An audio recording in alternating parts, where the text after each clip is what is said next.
Memphis Grizzlies pinataob ang LA Lakers sa Game 2. Dillon Brooks may matinding sinabi pa kay LBJ at Denver Nuggets abante na ng 2-0.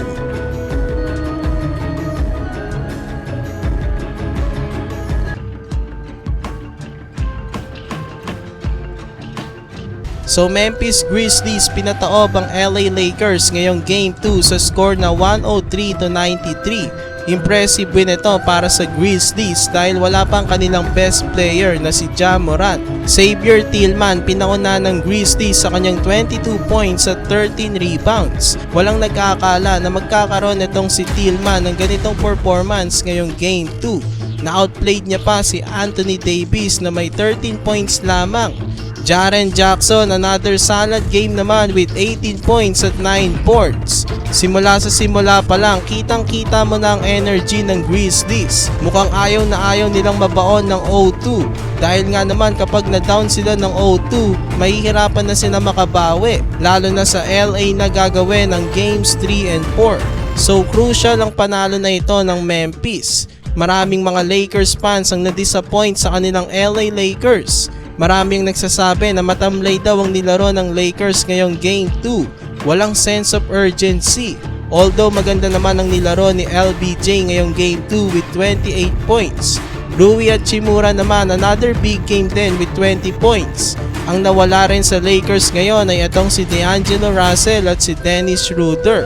Off night ang dalawang ito, kaya naman naitabla na ng Grizzlies ang serye sa 1-1. Game 3 gagawin na sa bahay ng Lakers. Samantala after ng Game 2 may mabigat na sinabi itong si Dillon Brooks kay LeBron. Sinabi ni Brooks na hindi daw siya natatakot kay LBJ dahil matanda na nga daw ito.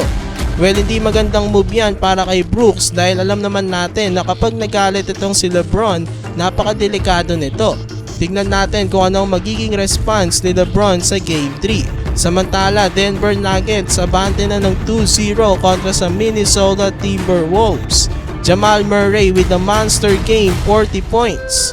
Nikola Jokic meron naman 27 points at may tig 9 rebounds and assists. Sa Timberwolves naman pinangunahan sila ni Anthony Edwards with 41 points habang si Rudy Gobert ay may 19 points. Sa isa pang game kanina, Milwaukee Bucks tinabla na rin ang serye kontra sa Miami Heat. Tinalo ng Bucks ang Miami nang walang Giannis sa score na 138-122. Brook Lopez sumiscore ng 25 points habang si Jrue Holiday ay may 24 points at si Pat Connaughton meron namang 22 points. Sa Heat naman namiscore si Jimmy Butler ng 25 points at si Bam Adebayo may 18 points. So ayan lang ang ating playoff recap ngayong araw. Maraming salamat sa inyong panonood.